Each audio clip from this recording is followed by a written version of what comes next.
Hey everybody, it's Wednesday of our first week of school. So I hope everybody's having a great first week back, or it might be your second week back, depending on what district you're in.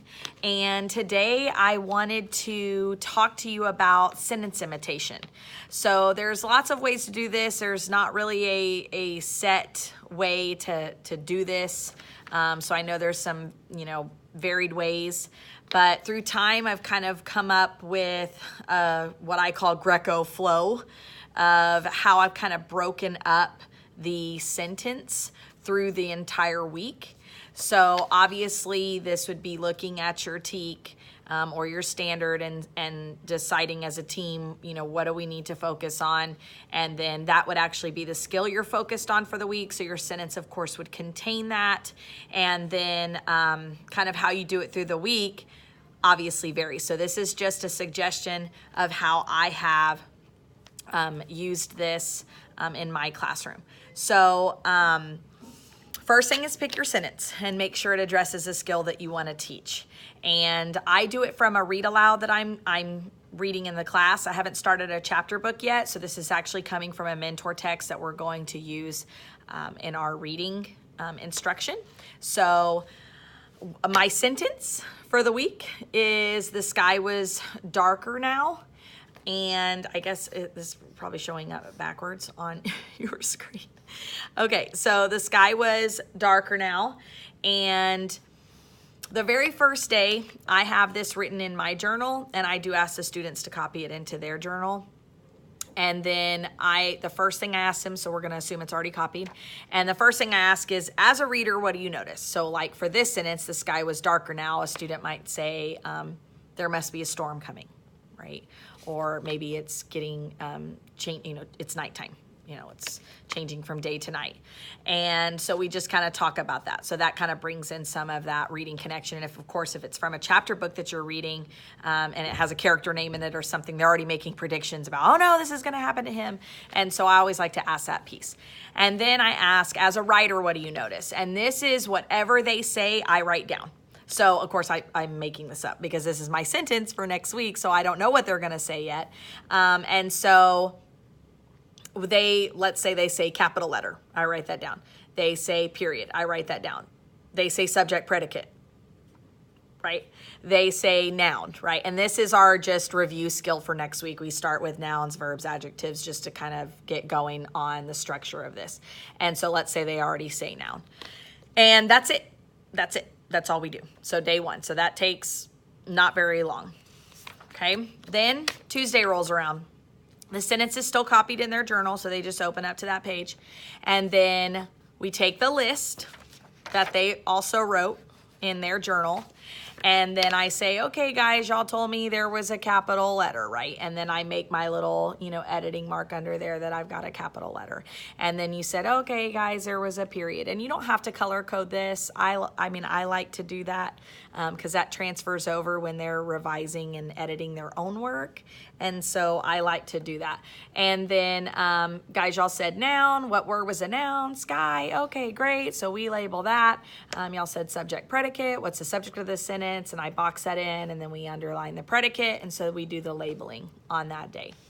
And so you see down here I have that, then I do my mini lesson. So if my lesson is nouns for next week, this is when I would do a mini lesson on nouns. So whatever your team plans as some of the mini lessons, you just want to pick one of those. You don't want it to be something that's going to take 10, 20, 30 minutes for them to do.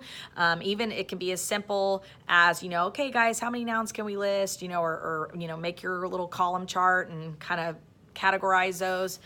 Something that's not going to take too long. And then Wednesday rolls around and you'll see here that I have activity and then you imitate. So I just kind of want to go and say, okay, y'all said sky. Yesterday, this was our mini lesson. Here's our list of these. And then I want to do some sort of other quick little hands-on or let's get a book. Who can name 3 nouns off the page of their book that they're looking at right now? And then they can just call them out. It doesn't have to be anything, that takes forever. And I do not do grammar worksheets, so I steer clear of those. So we use authentic text. So I'm like, hey, just shout them out or write them on a Post-it or whatever. And then imitate. I have I will imitate the sentence. So then I literally take the structure of that original sentence and say, okay, I needed a capital letter. I wanted to have a noun. I want to label my subject predicate. And so then here is my sentence. And then I label that has the same exact labels as the original sentence. And so now I have the class was louder today, right? And so that's probably everybody's day 2 or day 3. And so then I label it. And then that's it. They don't do anything. I just show them how I took that original sentence and then imitated my own sentence. And then when Thursday rolls around, same thing. I may do just another quick activity with nouns and maybe a sort, to sort out different nouns. Maybe since we're going to do verbs the next week, maybe I'm going to go ahead and start kind of throwing stuff at them and see if they know that it's not a noun. It's just something very quick. And then I want them to imitate, or of course I put right here, use in their own writing. So right now we're going to be doing, quick writes and things like that with some of our mini lessons we're doing. And so I may actually have them just go into their own writing and be like, hey, everybody take your highlighter and I want you to highlight the nouns that you have in your quick write when you're finished. And then I can go around and just, be able to check, oh, they put walk as their, as a noun or something like that, or be able to go around and go, okay, they all know nouns. Right, good, we're good.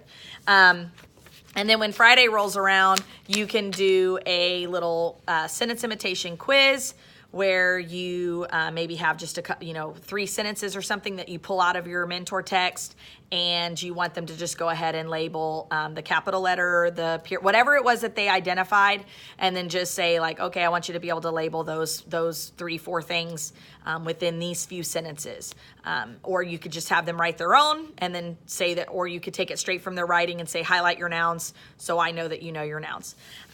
So this is just what I call the Greco flow that kind of morphed some different people that I have been to trainings or been trained under or whatever to kind of morph this little easy, break it down, focus on one skill, use one sentence, and use authentic text, and to steer clear of the grammar worksheets and things like that. So this is just one way to do it. I hope this is helpful. If you start sentence imitation in your room, if you could please share that on the hashtag Echo Greco so I can see how that's going for you. If you have any questions, I actually have this typed in a Google Doc of an example that I use for when I do the table sessions. So if you want to see the breakdown, then you just send me a direct message or whatever, and I can email that to you. So I hope everybody's having a great week, and I look forward to hearing some of your feedback on sentence imitation, how you do it. That'd be awesome to know, to share out, because I know this is something in our district that's growing and growing and growing, and I know there's tons of teachers every year that are like, where do I start? How do I do this? And I would love to hear how other people are doing it. So have a great rest of your Wednesday, and I will be talking to you soon.